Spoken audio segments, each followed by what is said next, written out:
Hello and welcome back here in St. Peter's Square in the heart of Rome. 2 days ago we've learned that Pope Emeritus Benedict XVI has passed, and since then we've tried to update you live and also bring you in a little bit to show you the atmosphere here in front of St. Peter's Basilica. Since today, 9 o'clock in the morning, Rome time, Pope Emeritus Benedict XVI has been lying in state inside the Basilica, and thousands of faithful have lined up in St. Peter's Square actually, and also here in the Via Consolazione to pay their final visit to Pope Emeritus Benedict XVI. The funeral will be on the 5th of January this week at 9:30 a.m. Rome time, and until then EWTN and all the digital channels, but of course also on the TV channels, will broadcast live from here, from St. Peter's Square. And somebody who will host also the English-speaking channel is here now with me, Matthew Bunson, executive editor and also a Washington DC bureau chief of EWTN News. Matthew, thank you so much for being here. And I understand you just arrived actually in Rome. I did this morning from New York. And how is it coming into Rome? Is it very busy or is it still possible? Well, the airports themselves were pretty quiet, given it was a holiday. I left yesterday, of course, on New Year's Day. So most of the travelers I think are probably flying today, so I was able to escape some of that. I would say that coming into Fiumicino, you could see a heightened number of passengers arriving.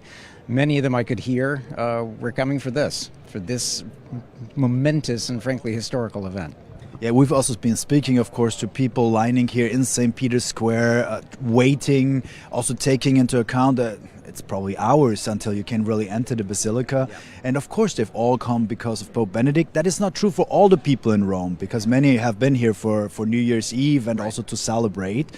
But now, primarily here in St. Peter's Square, people that have really come because of Pope Emeritus Benedict XVI. Matthew, you've been basically accompanying him as a journalist, yes. Watching but observing and have reported on him. You have written extensively on him.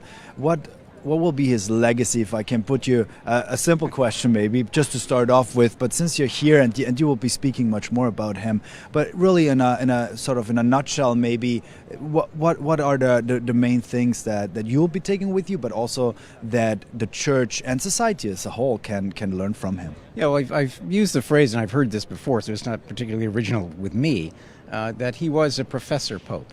And what I mean by that is that there was this expectation when he became Pope that he was going to be a profound teacher, because he always was. From his earliest days in university when he was teaching dogmatic theology, to his work as a Peritus at the Second Vatican Council, all the way to his time as the Archbishop of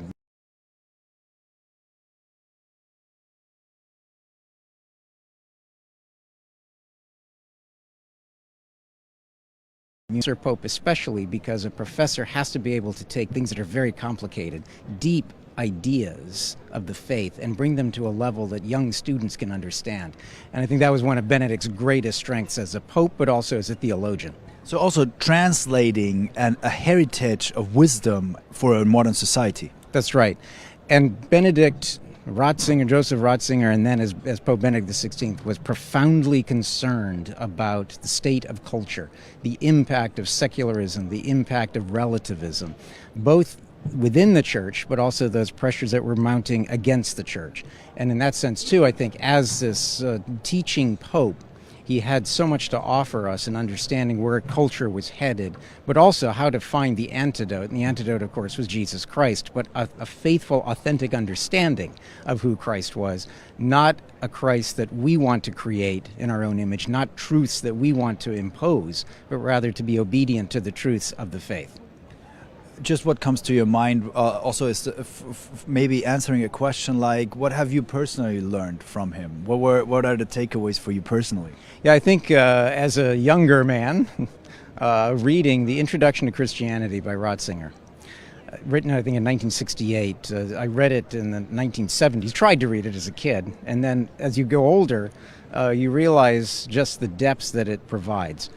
In that one book, I think Ratzinger provided us with a real entry point for anyone who wants to understand Christianity, but also how to live Christianity in culture, to take that into culture. His embrace of what we need to do as a faith in culture, I think really had a profound impact on me.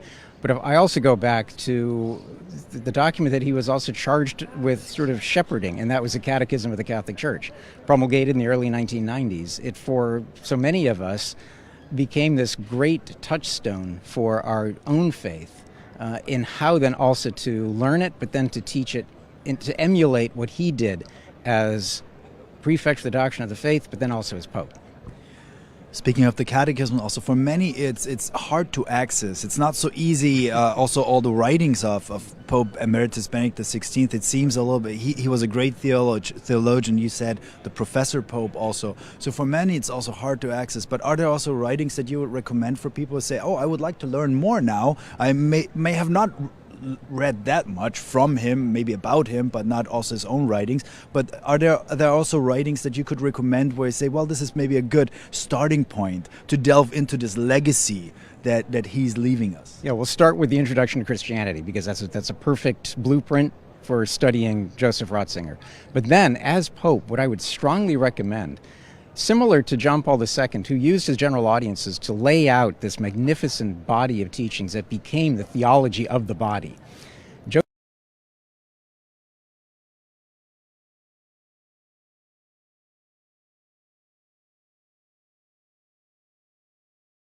It's one of the reasons why he named in 2012 Hildegard of Bingen, a fairly obscure abbess from Germany of the 12th century, a doctor of the church, because the wisdom that he saw in her, but also lifting the profile of women in the life of the church.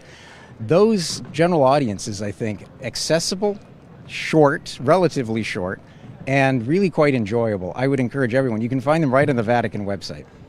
Hildegard from Bingen, just because you mentioned her, she's a very, very interesting saint, also because of her meditations, very powerful prayers that she put together, a lot of wisdom, also actually on management, how to run a convent, basically, well, which seems to be several of them actually at the same time, yeah. Several of them at the same time, but then also a lot of knowledge about nature.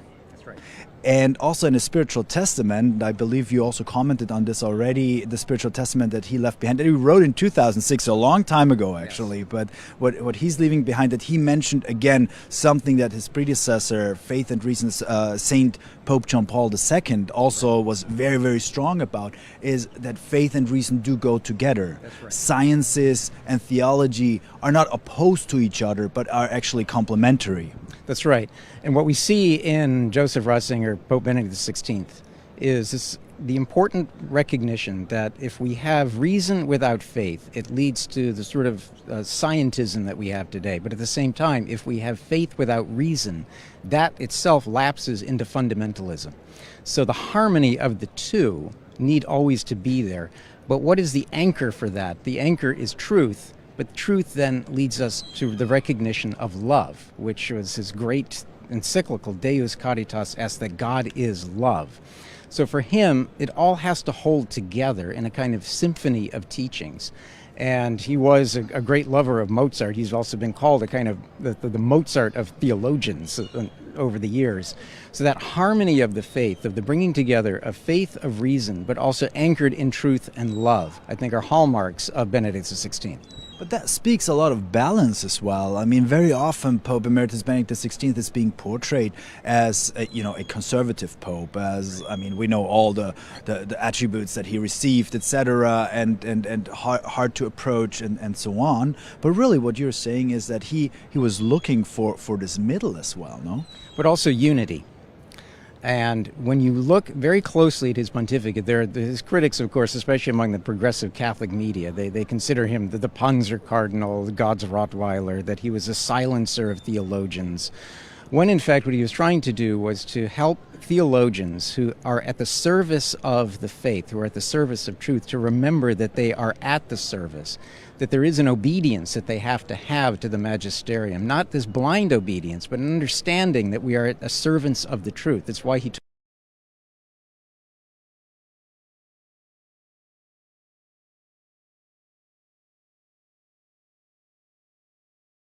are beneath something. You are trying to understand it, but then to be faithful to it as you pass it on. And I think that's one of the lessons for him.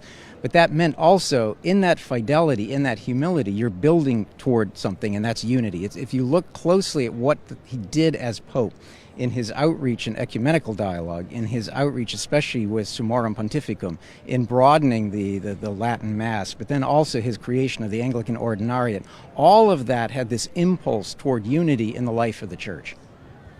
Matthew, thank you so much. Thank you for coming to Rome and also guiding us. So from tomorrow onwards, actually, EWTN will be live broadcasting here from St. Peter's Square. We cannot see it, but right behind the camera here is a huge stage being built up for the TV stations that will be reporting on the funeral, but also the days before. And you'll be hosting this as well, together with others. Can you tell us a little bit more what is planned there? Yeah, so Catherine Hadro will be one of our anchors. We also have Father Roger Landry. I think we're scheduled to have Father Raymond D'Souza.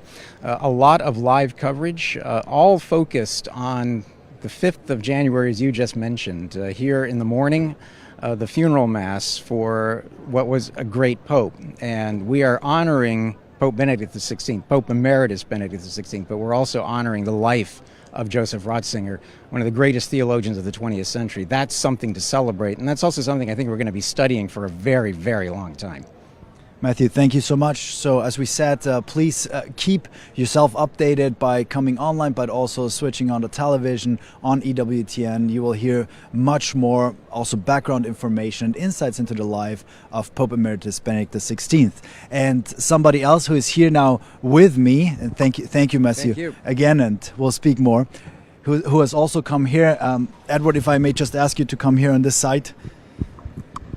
Who has been following also the developments here, but also for a long time the pontificate, and then also the Pope Emeritus when he resigned is Edward Penton, of course, Vatican reporter here for the National Catholic Register for EWTN. But you've been writing extensively on the papacies. You've been observing the Vatican.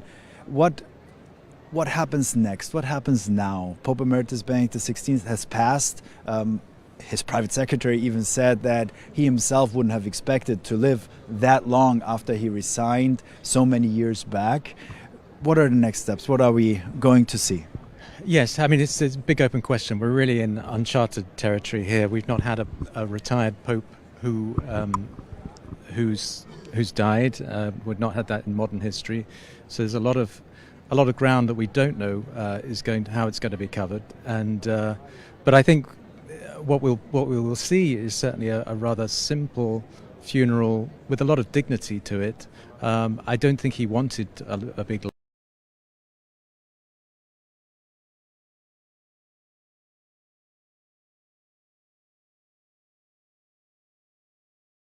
Also for you, that question that I also asked Matthew, what are the main things or his main impact also for you? Maybe in a nutshell, I know it's a big question, but just how did his pontificate, how did his life impact our church, impact our society?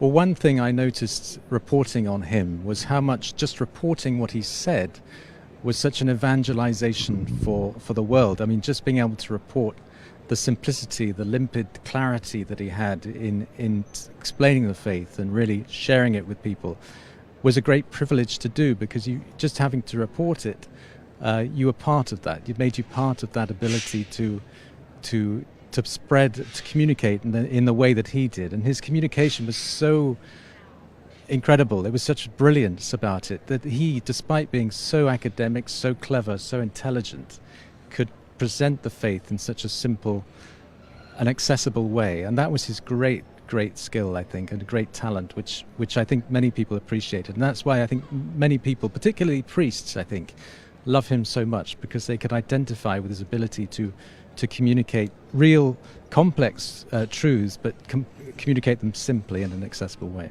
But this is something that we hear quite a lot now. It's on the one hand, Matthew called him the Professor Pope, and of course also his image to the outside world was rather not easily approachable. Yes, very intellectual. Yes, very well trained. Also, the word as his weapon of choice, if you will, as well.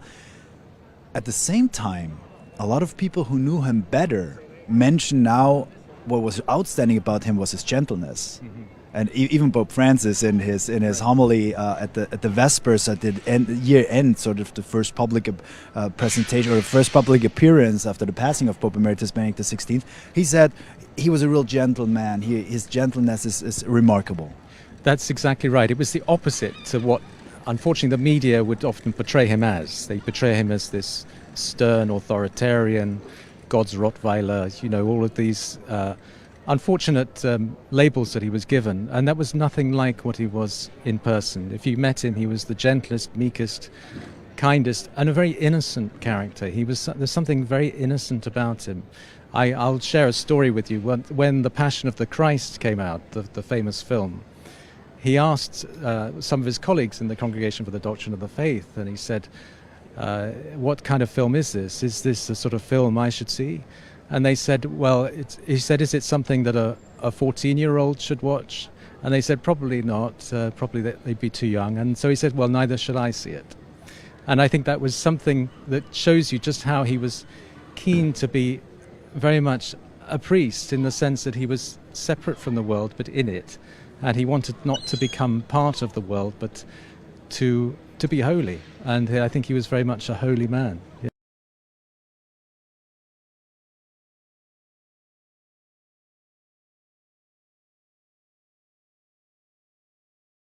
It was so profound. It was that simplicity and profundity which went together, which I felt was so remarkable. And the sense of truth. I mean, his motto as a bishop was to be cooperator of truth, cooperator with the truth. And that, I think, is what, for me at least, was something that made me respect him a great deal, because he was able to communicate those truths, and in a very lively way, in a way that brought the faith alive. I mean, a lot of people now also come out, especially even amongst the media. I mean, I remember Sorab Ahmari, even on EWTN News Nightly, said how important, influential Pope Emeritus Benedict XVI's writings were to him. I think he referenced Jesus of Nazareth, but also other writings. And I know also friends of mine, philosophers, for example, who said, well, no, this was the first time that I was confronted by the church, in the broadest sense, if you will, with thoughts that I actually could in some way relate to. Yes, exactly. That was the ability of it, great ability that he had, was to get people to relate to the faith, despite, as I say, the lofty academic way that he would think about the faith. But as I say, he would take the faith and lead people into a more profound understanding of the faith, but do it in an accessible way, in a way that we could relate, and even to people in everyday life. I think if you were to read his writings, you didn't have to be a great academic to read them. You could read them and understand them. I think if you were somebody looking with the eyes and ears and hearing with the ears of faith. What could the church learn from him today? What could society learn from him? Well, I think that ability to communicate to the modern world. I think he, despite being traditional, he was very much a traditional Catholic, if you like. He liked the old Mass, he liked all the trappings of the tradition, and yet he knew what the modern man needed, I think, and that was why that's how people could relate to him. And I think that's once they got to know him. But unfortunately, one had to get past the sort of media image of him to understand that, and I think that may have blocked a lot of people from actually getting to know him better. That's probably also what's motivating a lot of people now coming here to Rome and saying their goodbyes. You're from the UK. You're a lot in the UK. What is the perception there? Well, his visit there in 2010 was remarkable, because there was a lot of opposition to him in the public square. There were lots of well-known atheists who were trying to drum up opposition to him and say, we don't want him here. It was a state visit. It was a very big visit. He had to go and meet the Queen and everything. And so there was a lot of opposition to him. And yet when he arrived, all of that opposition just seemed to dissipate. And his graciousness, as soon as he arrived,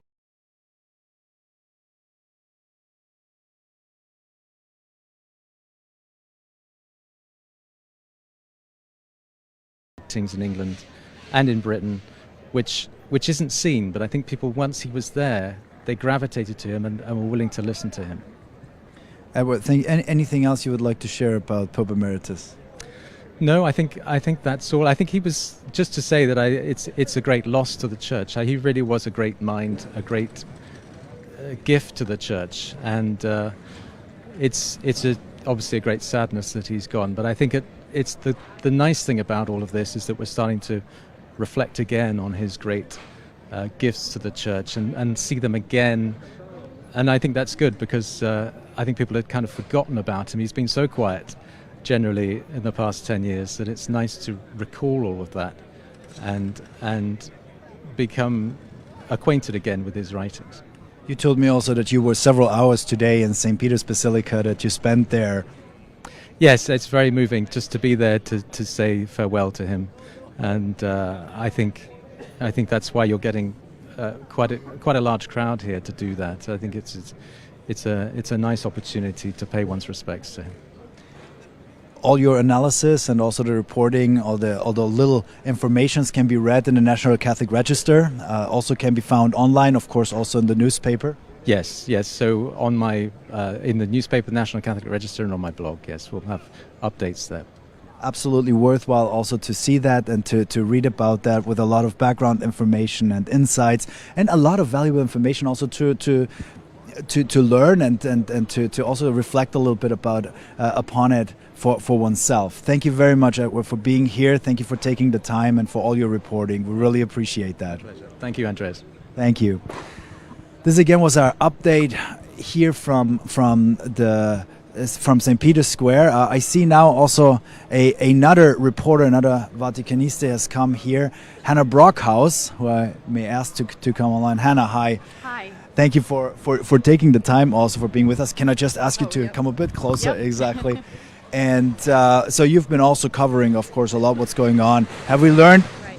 There's just some trash taken out here behind us while the big stage is being built up behind the camera, also for the broadcasting that will start tomorrow. But Hannah, you've been covering this for primarily also for the Catholic News Agency, and also bringing the news immediately.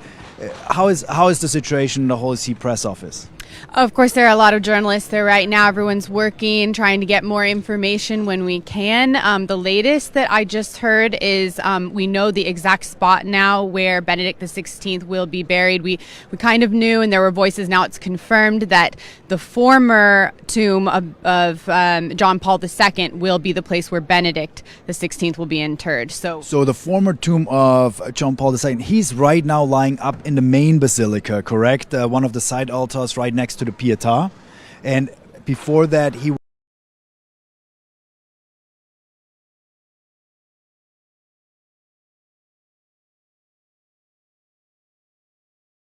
there are other popes buried there, but it's fairly common that if they're buried down there, then if they are beatified, they're brought up. So that's what happened with John Paul II. His coffin was moved up to the main part of the basilica right before his beatification in 2011. And before him, in that spot, St. John the 23rd was buried. So now Benedict will be following in the steps of two great popes, obviously. Wow. And do you know a little bit, you're from the US, so are a lot of Americans also coming over right now? I'm still waiting to see, but I know that there were at least some Americans that were already here. I met a family this morning that it was on vacation here from Indiana, so they were in line to enter the Basilica. And of course, it's a long journey from the United States, so we're waiting to see who comes over. What will you be personally taking with you from Pope Emeritus Benedict XVI? Well, I was sorry to never get to, know him as a pope. I came after he had already resigned. But of course, all of the images of him and his writings are something that I will take with me. And you've been also to the Basilica today. What's the situation there? What's the atmosphere? There are a lot of people there. It's very prayerful. Just long lines to get inside, and then of course some people are trying to stay longer if they can because they're trying to keep the lines moving, but some people are lingering around on the sides if they can to stay longer and pray for Benedict. Lots of people who have been very moved by him, touched by him, and wanted to come pay their respects. Hannah, thank you so much. We'll bring you back a little bit later if there are new updates, if there are other things. It's very interesting to know actually where he will be buried, and this is happening of course after the funeral on the 5th at 9:30 a.m. I take it you will be reporting on it at catholicnewsagency.com all the while together with your colleague Courtney, and more people have come in now also from our network to support here and to help with the whole coverage. Yep, yeah, we'll be covering it every step of the way at catholicnewsagency.com. Thank you very much. Also, thank you for being with us. We're trying to give you here a little bit of an insight in the atmosphere and what is happening here in St. Peter's Square in the heart of Rome, really at the heart of the church. Behind us is St. Peter's Basilica, where Pope Emeritus Benedict XVI is lying in state. A lot of faithful are coming now to say their last goodbyes. We want to take you with us a little bit of the way to saying farewell to this great Pope, but also to this great human being. Please make sure to look once in a while up on social media or also on television, where we try to bring you more background stories, more insights also into the life of this great Pope. In Rome, Andreas Turnhauser, EWTN Vatican Bureau.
Welcome back here in St. Peter's Square, behind us St. Peter's Basilica. 2 days ago we've learned of the passing of Pope Emeritus Benedict XVI, and since then we've trying to update you live here on our social media channels from EWTN, bring you also a little bit of the atmosphere that we experience here in Rome with all the pilgrims coming into the city, saying their farewell, saying goodbye to Pope Emeritus Benedict XVI.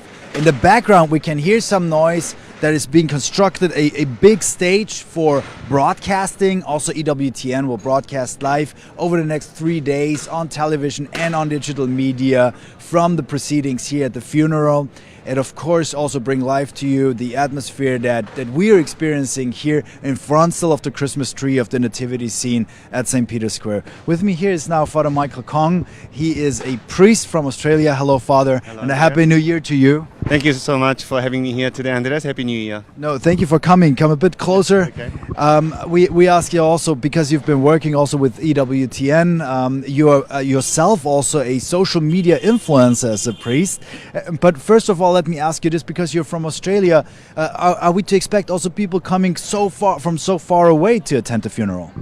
Yeah, I think so. I think one of our bishops are coming for this funeral as well. But it is so important for us Catholics that when he came to Australia in 2008, he actually made a big statement again on the child sexual abuse, and he made an apologize on that matter. So it's a sort of really important for us to be here on that day to say goodbye to him.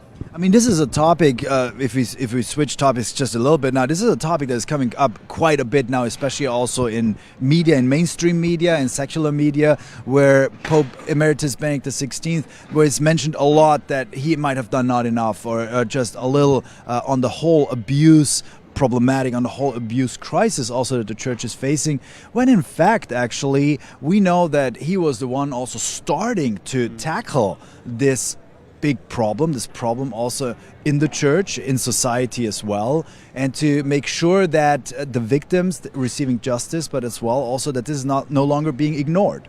That is so true. Obviously it's never enough to say sorry and cure those wounds that the victims had, but also I would like to assure that Pope Benedict and all our church community try to support those people and try not to see those happens again.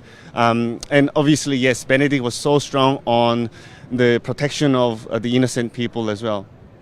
Father Michael, is there a personal impact that Pope Emeritus Benedict had on your life?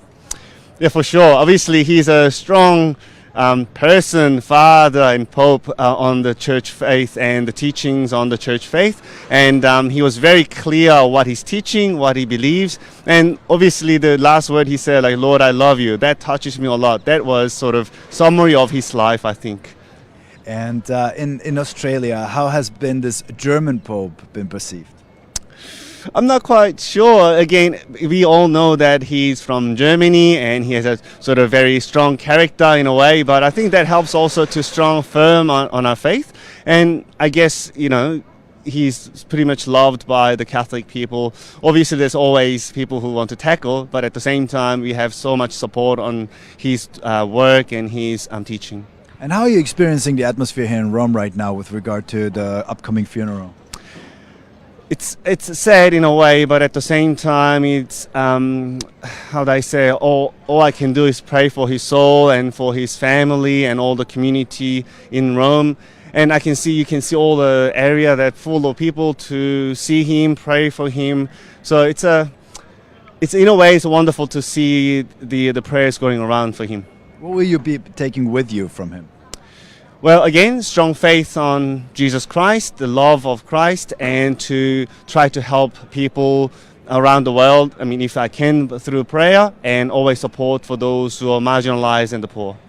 I also want to ask you, because Matteo Bruni, he's the spokesperson of the Holy See press office. The first day that we learned about the passing of Pope Emeritus Benedict XVI on the 31st of December, at the end of the year, he said this should really be a day of prayer, of preparation also, and a day of prayer for Pope Emeritus, but also for everybody who is involved in preparing now the funeral and preparing also the lying in state of the Pope Emeritus who has passed. And the Holy See Press Office is doing a great job also for us journalists here, and I just wanted to say this also out loud, because there are thousands of journalists coming in on social media where you're also present. Is there actually a lot of people talking about this, a lot of social media influencers also mentioning this? Yeah, I think so, because this is full of the information about Pope Benedict, who he was and what we are going to do now and all that. Obviously, I can't do anything during the funeral mass because I just got the ticket to attend the mass, so I'll pray. But again, all these Catholic social influencers trying to promote what is a right thing to do as a Catholic and try to follow the footsteps of the Pope Benedict XVI Emeritus. Yeah, that's very necessary, because as we mentioned also with the abuse crisis and other topics, there's a lot of misunderstanding actually out there. Yeah, that's right. So I think it's also very important for us who are trying to communicate on social media to send the message properly and rightly. What does that mean and what we're actually trying to do? Because only few parts people may misunderstood, but I think that's our role as a journalist or as a social media influencers to send out and deliver the message properly so that people can understand properly. Online also on all the EWTN channels and others linked to it. Also on your channel, maybe Papa Don't Preach, right? That's your channel. Is the interview with Archbishop Georg Genswein, who gives a lot of insights into the personal, private life of Pope Emeritus Benedict XVI, for example. Do you know who his favorite saint was? Oh, that's I don't know. Can you tell? So if you watch his interview, you will find out. There you go. It's on there, more than half an hour also. But he's also speaking about this abuse crisis, also this latest report, München Freising, the old diocese of Pope Emeritus Benedict XVI. Also explaining what really happened and showing that everybody who is of goodwill and looks at the facts that are all out there and accessible will see that actually there's nothing, the Pope Emeritus never lied, he never did anything wrong in this regard, and it's really out there and everybody can see that. So it's not fair actually to call him a liar, somebody who ill-behaved on that matter. However, of course, also mentioning that he was the first one to apologize also if the system as such failed the victims. Yes, again, I'm studying communication at the moment, and one of the things that I learned was, yes, that as a journalist or as a media person, we deliver the message properly, but also I think it is important for us as an audience to read it properly and precisely. What does that mean? And also, if you want to know more, we should find out the proper resource on those matters so that we know, okay, this is what happened, and this is where I can go and follow the issue properly. And Father, maybe would you do me the favor? Could we maybe take Matteo Bruni's words seriously? He called up day for prayer on the 31st, but he also said during this period now in the run-up to the funeral that we should take the occasion also to pray together and for Pope Emeritus, but maybe also already with Pope Emeritus, and also ask for his intercession. Would you do me the honor to pray together with our audiences? If you're hearing this now, seeing this now on whichever social media channel you're joining us, let's say a Hail Mary together. That'd be wonderful. Hail Mary, full of grace, the Lord is with thee. Blessed art thou amongst women, and blessed is the fruit of thy womb, Jesus. Holy Mary, Mother of God, pray for us sinners, now and in the hour of our death. Amen. In the name of the Father, and the Son, and the Spirit. Amen. Father Michael, thank you so much for being with us. Thank you also. Please, I hope we can have you back also, if you share with us a little bit your experiences when you participate also in the Mass, and all the best to you. Thank you so much. Okay, thank you, Father Michael. God bless. God bless. And we have now here also we have here also somebody who has been working with us in the Vatican Bureau for quite some time. Almudena, please. Almudena, who's reporting for Así Prensa, the news agency also with EWTN for the Spanish-speaking world. You're from Spain yourself. How has been how is Pope Emeritus Benedict XVI being perceived there? He was a very beloved Pope.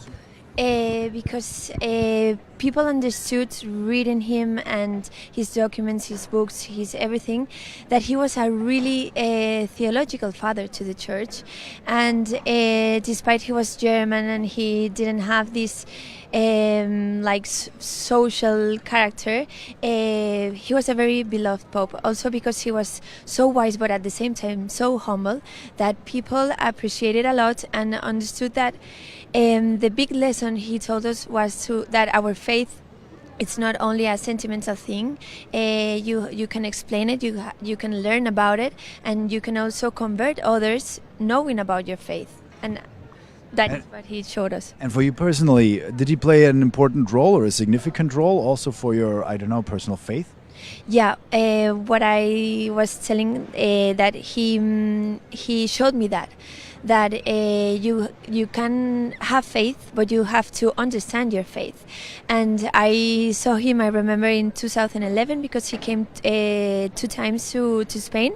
He came to Madrid in the World Young Day, and suddenly it started raining, and he told the young people there that our strength was stronger than the rain.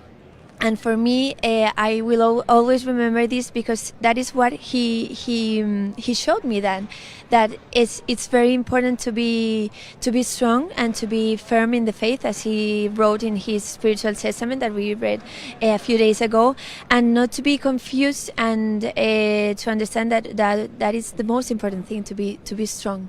Almudena, you've been also following. I understand you had to also cut your holidays short over Christmas and New Year's Eve to come back to Rome. How did you experience this coming into Rome? I just arrived today from Spain. I was there with my family in the holidays. It's been incredible to see how crowded is this, and how it's gonna be in the following days, because this is not gonna stop. The Holy See talked about 40,000 people arriving. 40,000 people just today. Just today, since 9 until 2 in the afternoon. So this is gonna be a lot of work these days. Yeah. And you are covering all of this in Spanish, of course, for our audiences across the Spanish-speaking world. Yeah, in South America, in Spain, everywhere, and yeah, we're expected to listen to the Pope Francis also in the general audience this Wednesday, to the funeral this Thursday, and let's see, everything is gonna be in Aci Prensa. So whoever wants to be informed very well in Spanish, Aci Prensa, that's where you can read also Almudena's and her colleagues' updates on a regular level, really, every day. Every day. And I understand also a lot of background information on his life, on his theology, on his ideas. Yes, of course. People can find there different also stories about conversion, interviews he did, everything. That how is the bishops and everyone in South America and Spain reacting to everything, and yeah. Do you have a personal favorite story there? Well, I saw that a lot of people are talking in social media about different conversions. For example, I saw one that he was a Chiita and he converted to the Catholicism because he read the book of Jesus of Nazareth from Pope Benedict, and yeah, people really converted thanks to Pope Francis' books and documents. And despite he wasn't very near Pope, that as some people say, he really did a huge thing on the faith of people. Pope Emeritus Benedict XVI, he did impact a lot of lives. I mean, we heard a lot of stories actually from people where they were like, yeah, actually reading his books really opened my heart towards the Catholic faith, and it really opened my heart towards prayer and so on. Even Pope Francis mentioned that also in his Te Deum Vespers homily, that his legacy, his testament for the Catholic Church is his testimony for faith and prayer, especially also in those years after his resignation. So I found that very touching and interesting also. But you mentioned his spiritual testimony. He wrote that in 2006 already. On the 29th of August, he signed it basically, and he didn't change it since then. Can you tell us a little bit more what were the main points there? Yeah, at the beginning he thanked God and for his life in general. He also thanked his faith from his mother and his father, also his family in general, his sister and brother, and then he apologizes for what to people if he like made a bad. And then also he said that this is very important, that he in his life he saw how only Jesus Christ is the only truth that remains, because then there are different ideologies that always like Marxism, and he told different ones that this finishes and only Jesus Christ I remember that in the last passage he's saying he wrote it in German, so he's saying, Jesus Christ truly is the way, the truth, and the life. And this truly is so that touched me very much, because this is this authenticity that he's not just doing something because he has to, because that's his job as a pope or so. No, but he's really believing what he's saying. He's really putting his life into this, actually. And maybe that's why also you said this atmosphere here is, yes, it's kind of sad, but at the same time it feels a little bit like spring. I mean, even the weather, and it's not a sad occasion alone. Yeah, and also a very important thing he said is his last message to the church, that you have to be firm in the faith and to be strong, not to be confused. And I think this is very, very important, and also in these days. What will you be taking with you from him? From him, his last words, he said Jesus, I love you, Jesus, ich liebe dich. For me, I think it resumes everything, and what we say about the Jesus Christ is the only thing that it's important. Morena, thank you so much. So you'll be covering all of this in Spanish, of course, on Así Prensa, but we'll also have EWTN Spanish language television. We'll be broadcasting live here from our studios live in St. Peter's Square starting tomorrow, and then all the way till the funeral on the 5th of January. Thank you very much. I hope we can also welcome you back here if you have new information, if we learn new things, also developing things about the life and the funeral of Pope Emeritus Benedict XVI. In Rome, Andreas Turnhauser for EWTN Vatican Bureau.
We're back here live in St. Peter's Square.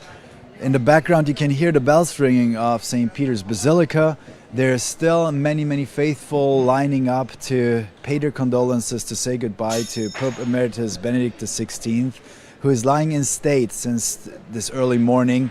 And many people have come already. I only know the numbers till 2 o'clock this afternoon. So from 9 to 2 o'clock this afternoon, we had more than 40,000 faithful visiting. I also had the pleasure to go there myself and to stand in line, also to pay a quick visit, because of course the personnel in St. Peter's Basilica, they're really trying to keep the people moving. They're doing a great job, very respectful, a great job where they're trying to also make clear that everybody should have a chance to see Pope Emeritus Benedict XVI. And now with me here also, who just arrived today, is Martin Rottweiler. He is the director of EWTN Germany. Thank you for being with us. But you're not only the CEO and director of EWTN Germany, you're also an expert on Pope Emeritus Benedict XVI. You're here. You will cover the German channel's coverage of this funeral and also of the days leading up to the funeral on the 5th of January. Martin, but maybe first of all, how did you experience coming into Rome today? It was very special. Naturally, I remembered into the days when John Paul II died, and we came over spontaneously, bought the ticket, and it's similar now. And I think it's for a pope that spoke German, which is, I think, very special. I mean, for our region to have a pope that speaks in your mother tongue. So I was coming with a certain feeling, naturally, of sadness, mourning that he's dead, that he's not there anymore, but also saying, okay, now he's back, with the Father in heaven, and that's what we wish for him. To be that, and that's, I think it's a sign of to be grateful. It's kind of, I think that is the gratitude. I think is probably the sentiment, or that's what I sense most. And to come here and also show our esteem, our very much esteem, and come here and pray for him naturally. Apart from naturally our work and airing our programs now for the German-speaking countries. Will there many people be coming from Germany? Do we know already? Will there be we know the German, there's a state delegation, an official state delegation coming from Germany. It's only from Italy and Germany for the funeral, but I assume a lot of people from his home country will also take up the chance. It's not that far away. I don't know any figures, but I heard only about people organizing bus trips, etc. So I think there's a lot of going on, and I'm looking forward to see many Germans, many people naturally from Bavaria especially, which is the beloved home country, home of Benedict the 16th. So I'm expecting a lot of people, because I think we will miss him. We miss him, but I think we're sure that he will be in heaven and support us and be with us. And I think it's kind of, when I heard the words, I remember the words that Benedict XVI spoke at the time when he was, during the funeral, when he was not yet, when he was cardinal yet, during the funeral of John Paul II, and was saying, okay, he's looking down upon the, down from heaven, and I think it will be the same feeling here when we celebrate the Requiem this Thursday. It's true. I was here in Rome as well, just as a student coming in the city for the funeral of Pope John Paul II. And I remember those words too of Benedict XVI. Well, back then Cardinal Joseph Ratzinger, and it wasn't really clear back then if that he might be the next pope, or was it for you? No, not at all. It was a surprise, a very positive surprise, naturally. But I think it was a situation where, but naturally, he was known very much by the other cardinals. Now, being the prefect and having contacts to many people all around the world, many cardinals, many other cardinals. But I think it was still unexpected. But it was naturally a great surprise, and we were very happy. And I mean, to have such a theologian, on the chair of St. Peter, that's something which is incredible. And I think these 8 years were very precious here, very comforting and strengthening in our faith. I mean, to have a pope who is a theologian, who for me, which is important because I'm a philosopher, appreciates the compatibility of reason and faith, which is for me kind of a key topic, serving the truth, cooperator veritatis. I think this is something which really characterizes him. And if you want to really serve the truth, you need to be humble. And I think humility and serving the truth just fits together. And he's, I think, one of the big examples to really who searched for the truth, and naturally searching also for the face of Jesus Christ, as he said at the end. And now I think we wish him that he, is now face to face with him, or will be face to face with Jesus Christ. I mean, this is also something that we read in his spiritual testament that was just published recently, first in Italian and German, but he wrote it back in 2006, end of August 2006. He signed it, basically, and those topics that you mentioned are also part of his spiritual testament. Yes, I think this will be part, and I think we as EWTN, I think it's something that we take as a legacy that we need to distribute, and that's, I think, what I think is one of the mission. I think not only for the German channel of EWTN, but worldwide, to really keep alive, and not only the memory, but there's a lot to develop, a lot to discover of his legacy. He has, written so many books, so many testimonies, his encyclicals, and I think especially also his 3 books about Jesus Christ, which were kind of revealing for me also in a way. How he watched him, how he said, okay, that's what we call law. The law was kind of is incarnate in Jesus Christ. I mean, if you think of that, then what can be more human than having a law that is a human being, and that's God and the human being at the same time? This was something that I discovered by reading Pope, by reading these books on Jesus, and which were for me really revealing. And yeah. Also, EWTN just celebrated its 40th birthday in Germany. It's been on air for 20 years now. Was there also a connection between Pope Emeritus Benedict XVI and the founders of EWTN, Mother Angelica? Yes, I think he recommended in a letter to start this mission, because Count Brandenstein, who was at that time, one of the people that thought that it's important to establish EWTN in Germany, I think he asked Cardinal Ratzinger at that time to send a kind of a recommendation letter, and he was willing to do so.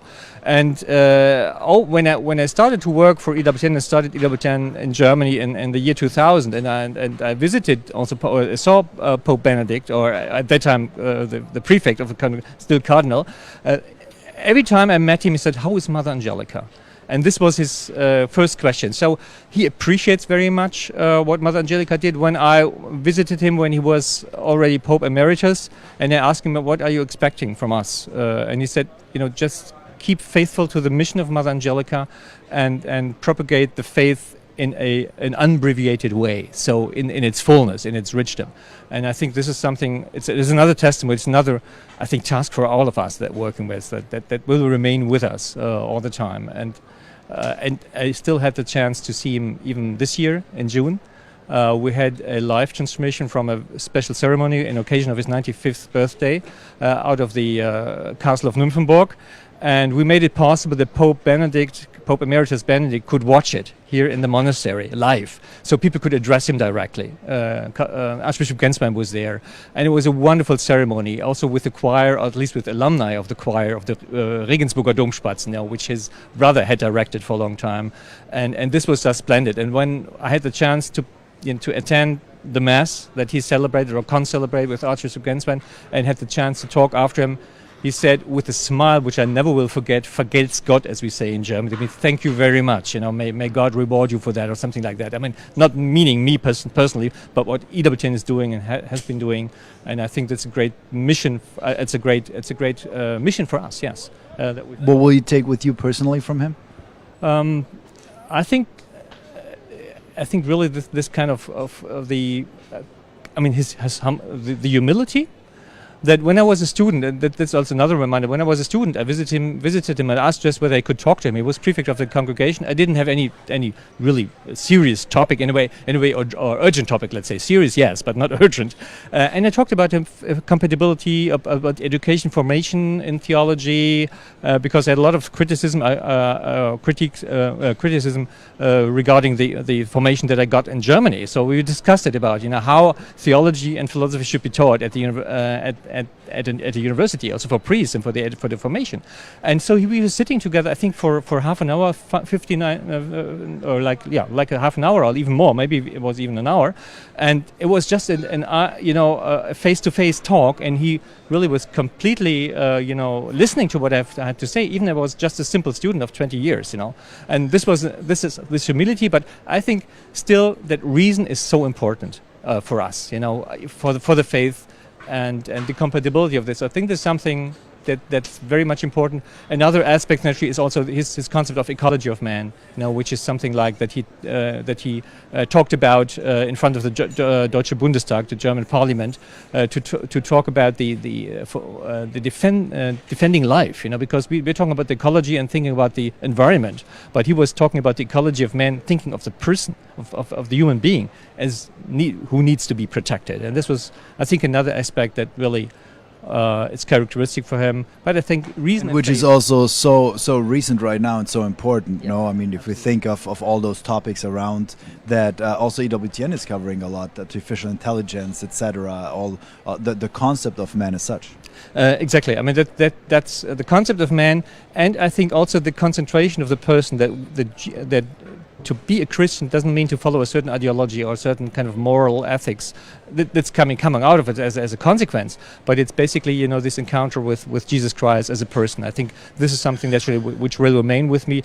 And again, reason and faith to be compatible. I think that's a big message. And I think if you, maybe I could this aspect. If you see the situation in the church in Germany, the synodal path, I think this is lacking. I mean, reason is lacking in very many among very many aspects. And I think if we would trust more in reason, and then naturally, also, and then naturally in the faith, which comes along with it, or which is compatible with it, then I think this is a path that we should follow, and we should again, unfold the treasure. Of the legacy of Pope, and we still have a lot to do in the future, and happy to contribute to that. And I'm sure that we'll also be hearing much more from you, Martin, over the next coming days, also in our English-speaking channel. But of course, for Germany, you'll be hosting the program. You'll be live there quite a bit. So if you do speak German, please make sure to turn on your television or also to check online, and you will see the coverage here from St. Peter's Square on this very stage over the next days in the run-up to the funeral. Martin, thank you so much for being with us, taking your time after traveling here. You must be tired as well. I hope you'll find a good rest tonight. Okay, thank you, Andreas. Thank you so much. And we also have here Joan Lewis. We had her on yesterday already, and please come here. Good to have you back. And I understand, Joan, that you've been to St. Peter's Basilica today.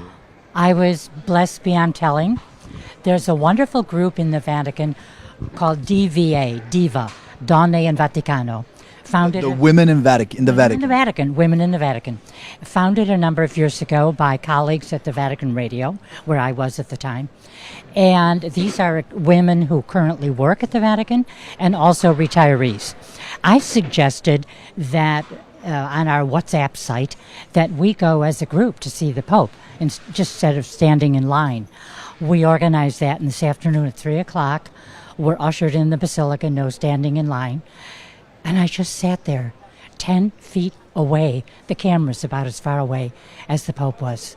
And I could pray and I could think. My first thought when I saw him was, thanks for the memories. Because we met 30 years ago. I have memories of papal trips. I have memories of Mass in his chapel. I have so many wonderful moments. Well, we met when he was Cardinal Ratzinger. And then to follow his papacy and go on trips. So to be that close to a man I so loved, admired, respected, just, this gigantic figure in the church.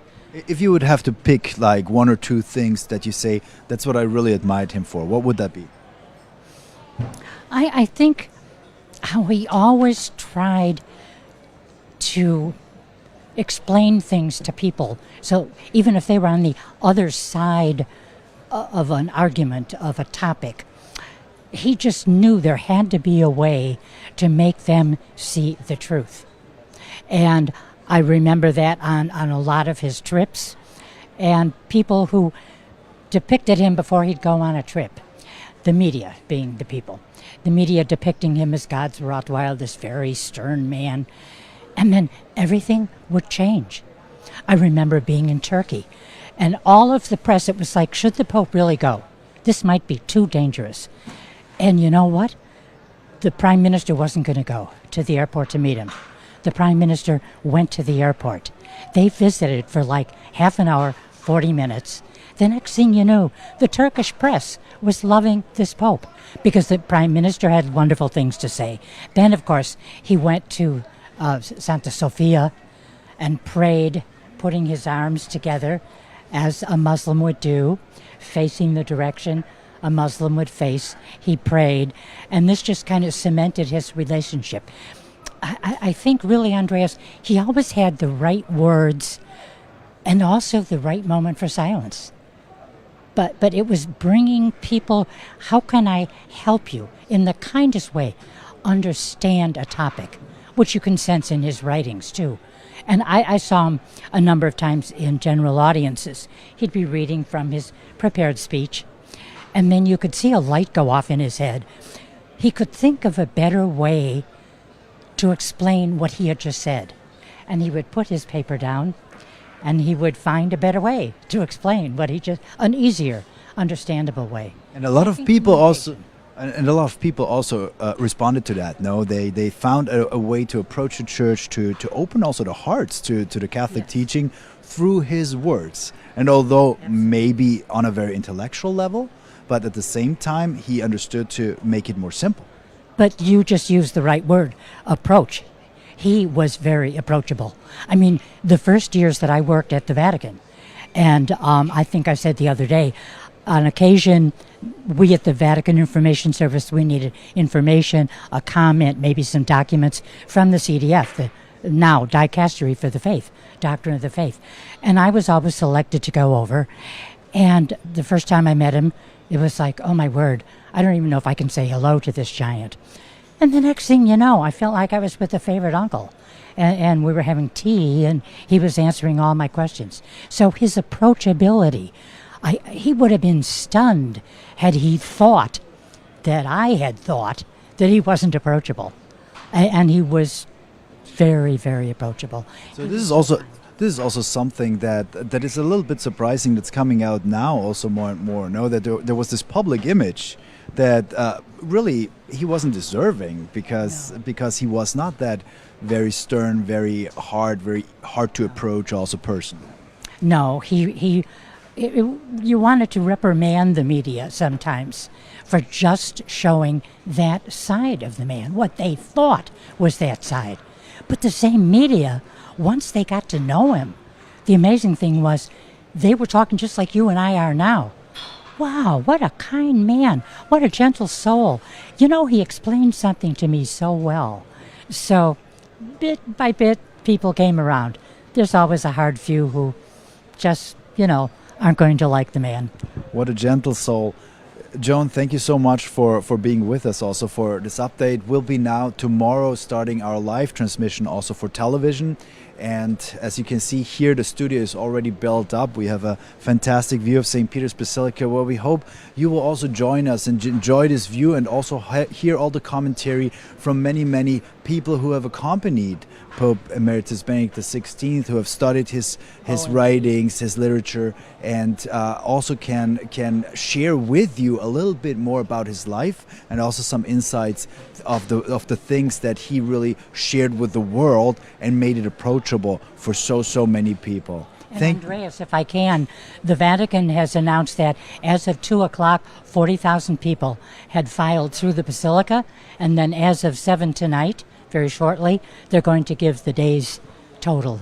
The day's total. No, it's incredible, and we can actually see, even if we're looking back there, people are still standing in line. Although the Basilica will be closing very soon, but tomorrow at 7 o'clock, I believe, which is very early for St. Peter's Basilica, it will be open again, and people, I'm sure, will line up here to give their farewells to Pope Emeritus Benedict XVI. Thank you so much for being with us here in Rome. Thank you so much for joining us as well, and have a well, for us it's already a good night, and because it's gotten late here, and we'll soon go to dinner. In Rome, Andreas Thunhauser, Vatican Bureau.